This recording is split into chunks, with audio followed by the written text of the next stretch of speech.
will be Sam Liness and Bill White. And then the Buckhead Coalition with Linda Klein will speak for the other side of the issue.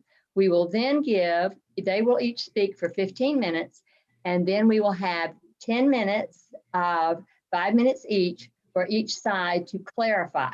We are not having a debate, and so there is not a back and forth, but if anyone wants to clarify what has been said, that will be your opportunity to do so. After that, we will have Gloria Cheatham and Bob Irvin, both of whom have been very involved in the zoning issue on single family residential zoning. So, and we will be through at 7, so we're gonna get going right now at 6 o'clock. And Buckhead Exploratory Committee, y'all are up. Thank you, Mary. I'm Sam Liness. Many of you know me, but I live in Peachtree Heights West neighborhood. For the past 3 years, I've served as your BCN housing chair. I really want to thank Mary for trusting me and coming to me and asking me to do that for BCN. It's been a pleasure, and I really, truly love serving the BCN. I also want to recognize our Buckhead Exploratory Secretary, Leela. She should be on the call tonight, and if she can, say hello. If not, just wave your hand. Don't hear anything, so Leela, I hope you waved your hand. All right, so the idea of Buckhead City is not new for me, and it really started for me moreover like 3 years ago when I joined the BCN, and really more so just before the pandemic happened last year. I was at the last in-person BCN meeting, and a friend came in, so I decided that rather than sit at the front table, I sat in the audience with my friend, and he came very concerned about the rise in crime in Buckhead and wanted to express and understand what's going on. He was specifically upset about the murder that had happened outside the Capital City Club of a young man leaving a wedding, waiting for an Uber. I'm sure everybody remembers that well.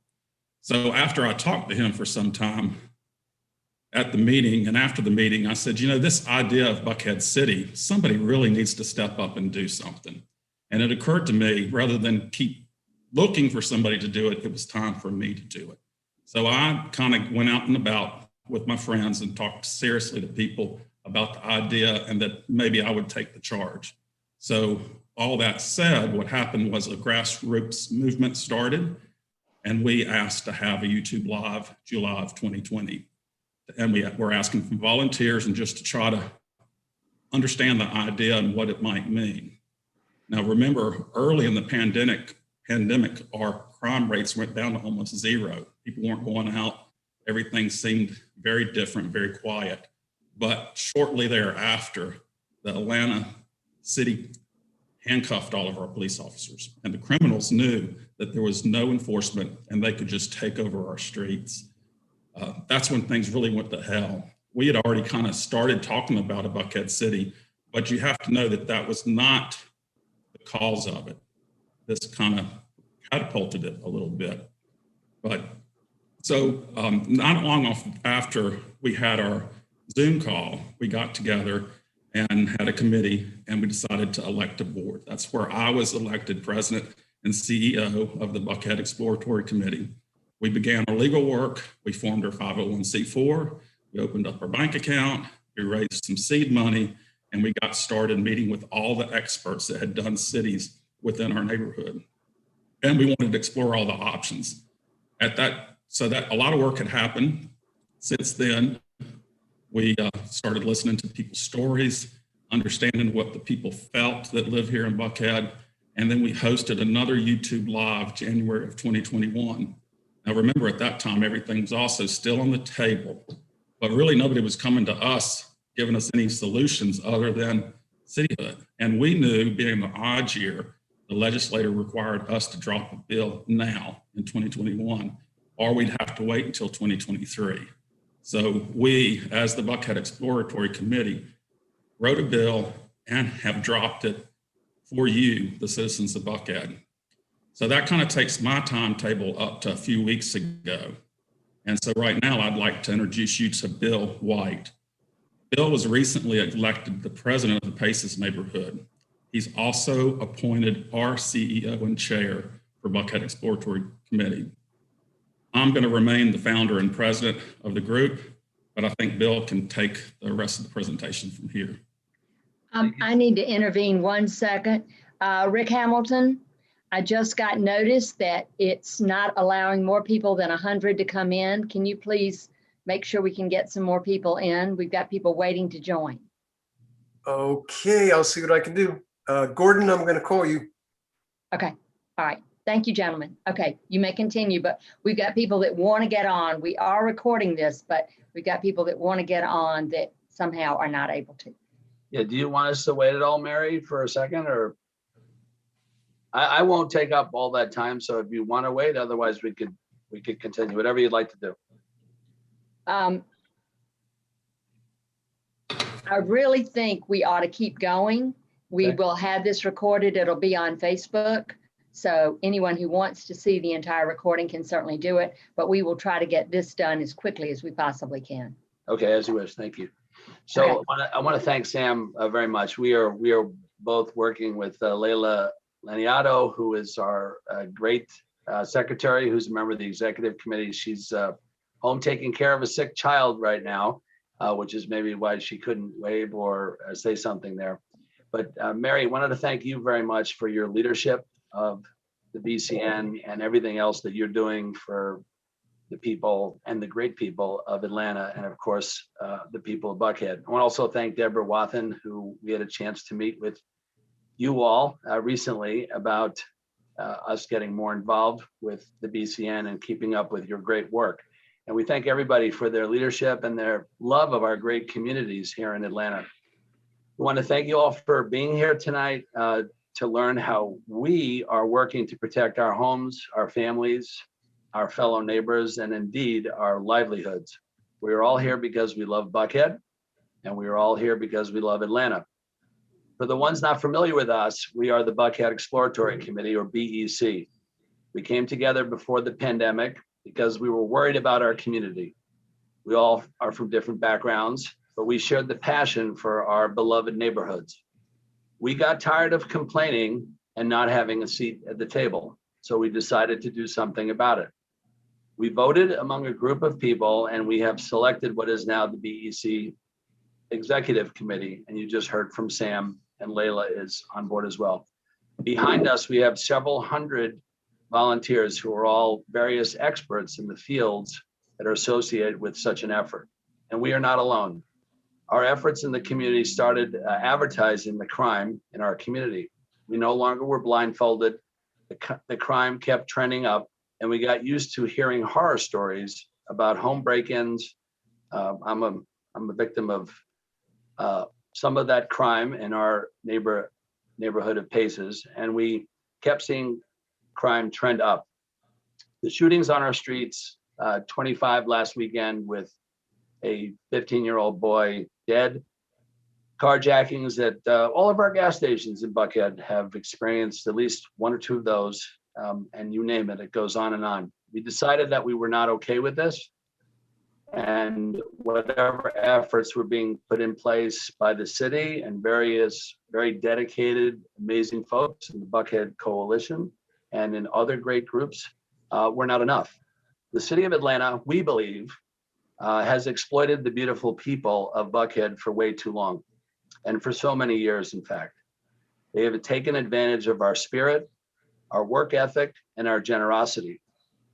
The city of Atlanta has pushed us to the point of no return. It's not about our mayor or a mayor. Some may be better than others, and we'll see who the next one is. It also isn't about a city council. That was one vote away from what some people call defunding the police. It's a little bit about corruption, lack of services, lack of accountability, and the list does go on. We are definitely not the first community in Georgia to successfully do this. We have a great team who has deep experience in helping neighborhoods becoming independent cities. And I would add that we have the top cityhood lobbyists working with us and very deeply engaged in this process. There are other cities out there, and it's absolutely not about race. And I will be happy to address that with anybody who would like to come meet with us. We would be happy to come see all of you in person and talk to you about that. And I think those terms are extremely divisive, hurtful, and unwarranted. If you take South Fulton, for example, they're over 90% African American, and now the 5th largest city in Georgia, incorporated on May 1st. The city of South Fulton is Georgia's 5th largest city in population. Nearly 92% of its residents hold a high school diploma at least, and the average household is about 80,000, making the city one of the best educated and most affluent in the South Metro Atlanta area. We have pretty much one major issue that we're focused on, and it's crime, crime, and crime. There are issues about zoning. There are issues about infrastructure, essential services, our taxes going up, spending out of control, corrupt procurement processes, and the handcuffing, as Sam said, of our beloved police. And we love that Major Sender's on. Andrew's a Long Island boy done good. I'm from Long Island, so I want to salute Major Senzer and the great people of the Atlanta Police Department.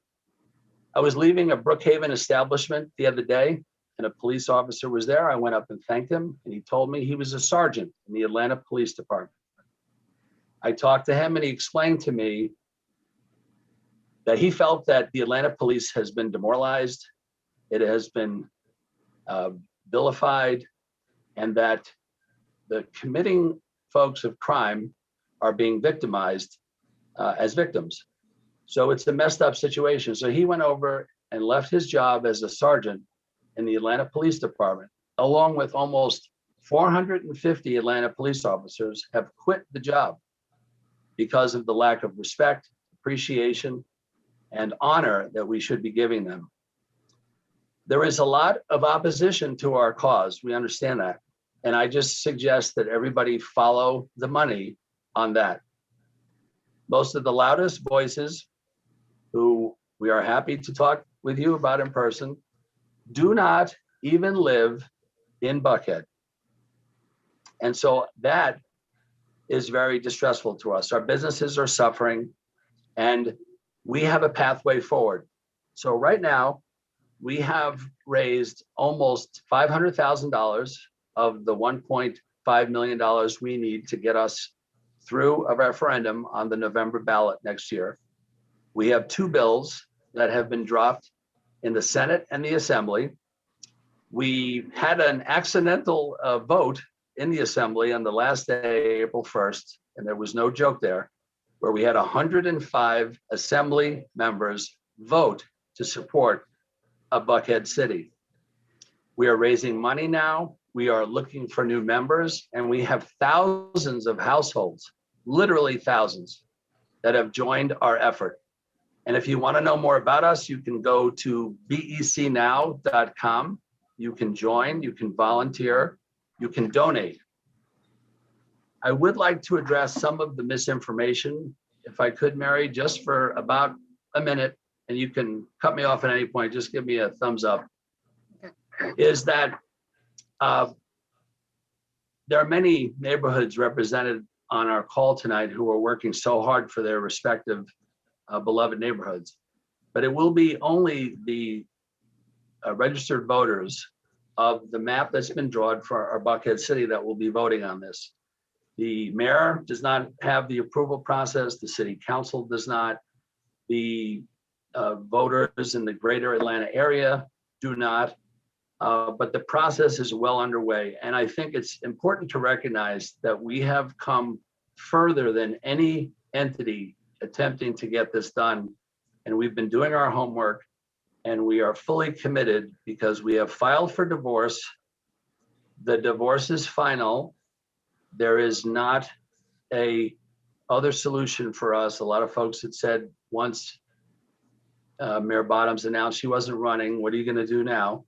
Well, we don't know who the new mayor is, but I can tell you this, the new mayor of Buckhead City will very much look forward to working with whoever the new mayor of Atlanta is on how best we can partner to make our cities safe and prosperous.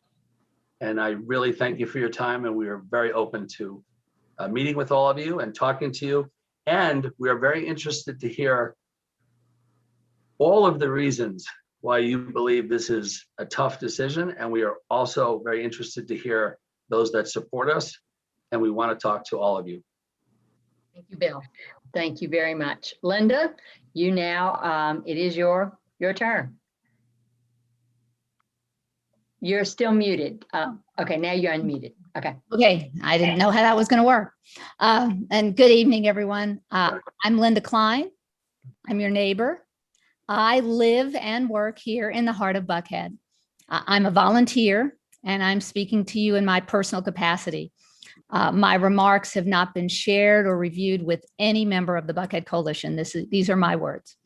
I want to thank Mary Norwood for her leadership and also for allowing me the privilege of sharing with you how I feel about this very important decision facing all of us neighbors here in Buckhead.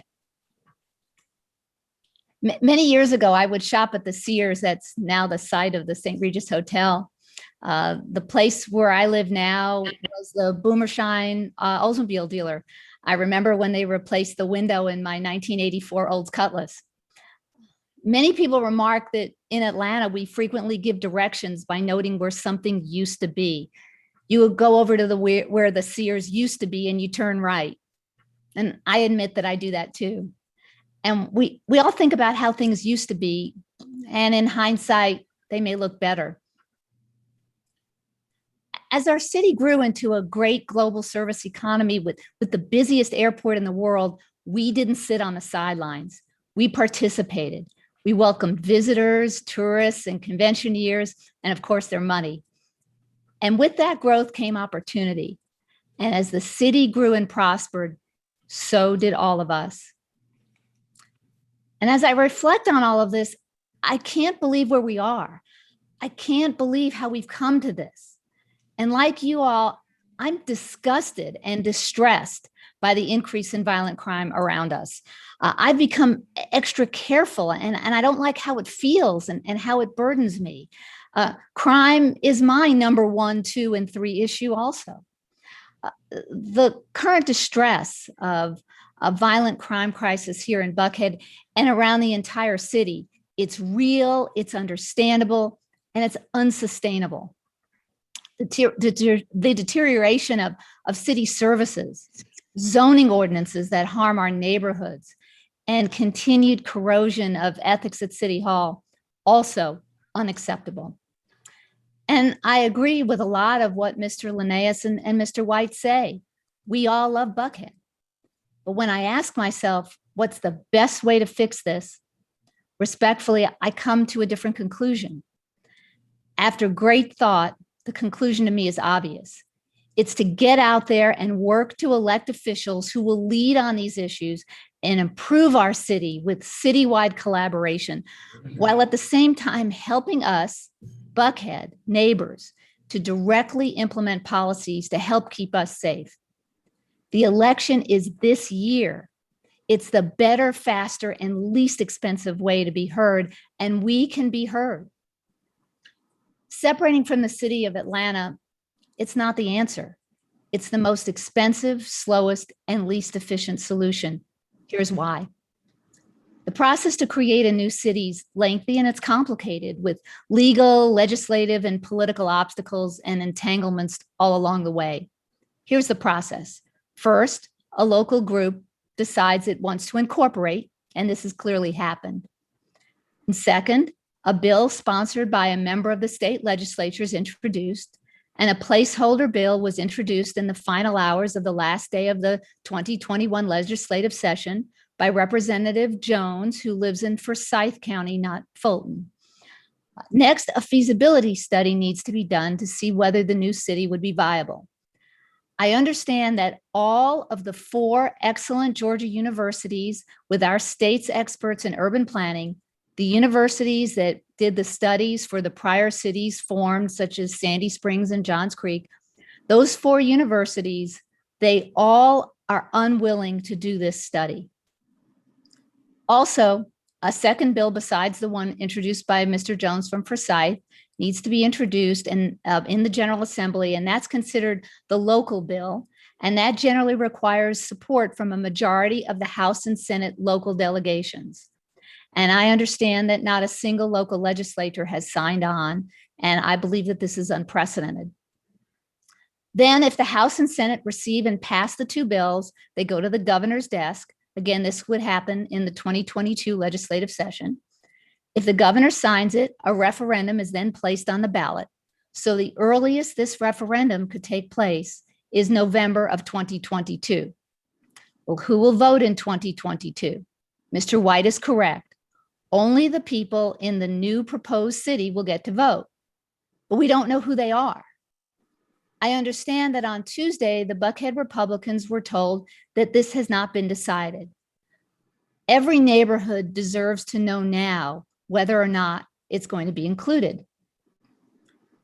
Now, between now and January, a lot of money will be spent, and we're going to have nothing to show for it. However, also between now and January, there'll be a citywide election to elect an entirely new city government, the mayor, the entire city council, the school board, all positions that working together we can elect. If the candidates know we're paying attention, they will pay attention to us. You know, there's a finite amount of time and money, let's call that bandwidth, that people can devote to elections. We have jobs, we have family responsibilities.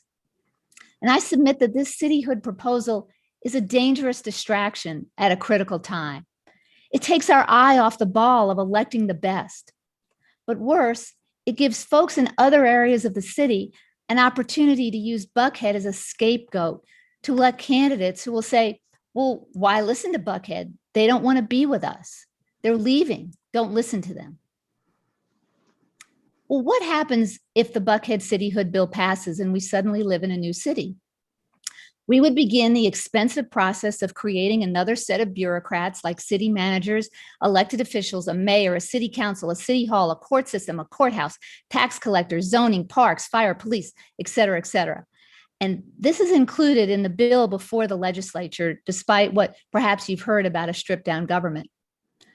But one thing missing from the bill before the legislature is providing for water and sewer services. You might say, that's not a problem. We can just continue to buy that from Atlanta. Please ask the people in Sandy Springs how that worked out for them. They sued Atlanta for charging them higher rates and lost. We all will pay more for water and sewer in a new city of Buckhead. Another thing missing from the bill before the legislature is public education and school tax. Would the children continue to attend APS schools? Not according to APS. Georgia law does not allow us to create a new school district. So students will have to be transferred as the county figures out where to educate them. The schools are owned by APS. And what about the children in the rest of Atlanta? How can APS take care of them without Buckhead's tax base? And what about the parks and the police stations and the firehouses? How much will we have to pay Atlanta to buy them? The city of Atlanta owns all of that and more. What about public finances and taxes? The impact on the city of Atlanta's finances and its ability to satisfy its obligations of billions of dollars would be devastating. There's simply no way Atlanta could fulfill its obligations. The result would be default. As AJC recently reported, the city gets most of its revenue from property taxes that are paid by homeowners like us and commercial property owners. About 41% of that comes from Buckhead. And as such, if Buckhead's property taxes were removed from the city, it will have a devastating impact. So you might say, that won't be our problem. It will be. The people who invested in Atlanta's bonds, many of our neighbors who invested in these municipal bonds for their retirement, won't stand for it. There'll be lawsuits filed alleging there was a bait and switch. The bondholders relied on the entire tax base when buying the bonds. And now the collateral, they'll say, is being snatched away. And for these reasons and more, a process of seeking cityhood would likely last a decade, perhaps, maybe more. Time does not permit me to discuss the issues with MARTA service, its taxes, or its board composition. And what about the business community? Even talk of Buckhead separating itself from Atlanta is costly to our business reputation. Business and investors hate uncertainty. And economic development is an important part of the health of our community. Nothing damages economic development more than uncertainty. And a lack of certainty could cause long-term economic damage to our community, forcing business relocations, fewer entrepreneurs and companies, investments, and a diminished tax base. Talk of cityhood and the monumental repercussions will likely cause hesitation for future investment all over Georgia. Well, what happens to Atlanta impacts the vitality of our entire state. This is the capital city. And you cannot compare this effort to the unsuccessful one in Stockbridge and Eagles Landing. That's a city of 22,000 and not even the county seat. Respectfully, what happens in Stockbridge does not impact what happens in Blue Ridge, Georgia, or Athens, Georgia. But breaking up our capital city will impact everyone, and everyone will take this seriously. A word about division and race. I agree. I don't believe race has a role in the motivation of some to separate from Atlanta. But given that the Buckhead community is overwhelmingly white and nearly 3 times wealthier than the rest of the city, the racial implications will be obvious, especially as the issue of race is under examination throughout our country. We cannot ignore the fact that sometimes perception can be reality. And given our historic leadership of civil rights in Atlanta and the movement, we're the best when we come together during times of distress and not when we separate. More about safety. As we began, I said that crime has reached an intolerable level, and we all agree on that. Cityhood for Buckhead will only make it worse. If cityhood were to succeed, the rest of Atlanta will certainly be worse off, which would likely make Buckhead even more unsafe. We can't build a checkpoint at Buckhead's borders and keep people out. People travel. We're a society in which folks travel freely, and our Buckhead merchants and restaurateurs depend on them. Since becoming part of Atlanta in 1952, Buckhead has benefited from being part of our diverse and dynamic city. When Ivan Allen set us on an enlightened path to civil rights that made us the capital of the New South, Buckhead benefited. When Andrew Young and Billy Payne brought the Olympics to Atlanta, Buckhead benefited. When Sam Massell brought federal money to create the MARTA system, Buckhead benefited. And when Atlanta's research universities foster startups and help attract corporate locations, Buckhead benefits. Buckhead is essential to Atlanta, and Atlanta is essential to Buckhead. So let's choose the faster, better, cheaper way of accomplishing our mutual goals, ending crime and making government accountable to us. Let's work together to elect an entirely new government in November.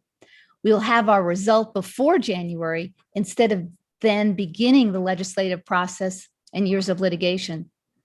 And while I may miss the old Sears at Peachtree and West Paces Ferry Road, the truth is that this city has given me and all of us great opportunity through its growth. Through the civic and business leaders like you who made our prosperity possible, I owe them a lot. We owe them a lot. And it's now in our hands not to squander their generosity and our collective success and our futures. I thank you for your time. Thank you, Linda. Thank you. And now it is for clarification, not for debate, but the first group is back up to give whatever clarification you would like and any additional comments, but not a he said, she said, please. Absolutely. So thank you, Mary. Well, Linda, thank you very much. I was taking some notes, and then it got to the point where I couldn't keep up with the inaccuracies. So I will work with you all to try to answer a lot of the misinformation that was provided. And I hope that you will all be able to have a chance to look at both scenarios. I'm very glad that Linda lives in Buckhead and is so passionate about this. And I thank you for helping to shine a light on your perspective. We are very concerned that the people of Buckhead have an opportunity simply to have a vote. We are not setting up a city tomorrow. We are not setting up a city in this upcoming session. So many of the things that Linda mentioned, which are indeed inaccurate, and I will straighten those things out as best as I can. I've tried to take notes, but I will keep up with you, Mary. If I can get the minutes, I'll address each one of those, and I would be happy to share that with the Buckhead Coalition as well. But the status quo cannot stand, and we are not going to bet waiting on a new mayor, whoever that might be. And the chances of us electing a mayor that is going to be radically different than from what's going on here today is, I would say, less than zero. So as we said, the divorce is final. We are moving forward. And I think what everybody on this call, I hope, could agree on is that the folks who live in Buckhead, families, children, livelihoods, businesses, so many people are for us. So many businesses, members of the Buckhead Coalition, former chairmen and leaders of the Buckhead Coalition who actually live in Buckhead are very supportive of what we're doing, and they are contributing and driving us forward. So all we're asking to do is to allow the right to vote for every registered voter and what the city of Buckhead will be. And that is a divine sacred right. And then the issue of all the things that Linda did address, which we are absolutely doing our due diligence on, and we can disclose much of that to you all, is being very diligently worked on. And I have great confidence that we will have a very wonderful partnership when both cities are established. And that's our response. And Linda, you have a chance to respond, but go ahead, Linda. You have not had your chance. No, sure. I appreciate what Mr. White has said, but I can't really respond because he just said that I said things that were inaccurate. And so I don't know what he believes that I said was inaccurate. So I guess we're going to have to wait until the transcript for me to respond. I'm not representing anybody who's raising money or trying to do anything except express what my opinion is. And it's my personal opinion. We're neighbors. We're not enemies. We share a concern about the way the city's going. We disagree on a solution. That's the focus of our discussion. And I am hoping that everybody, in listening to what I've had to say, understands that the election is coming up in less than 6 months, and we have an opportunity. And it seems to me that we should take that chance. We should work together, and we should make sure that we elect an entire new city government that will listen to us. And that's what I intend to do. Thank you. Thank you very much.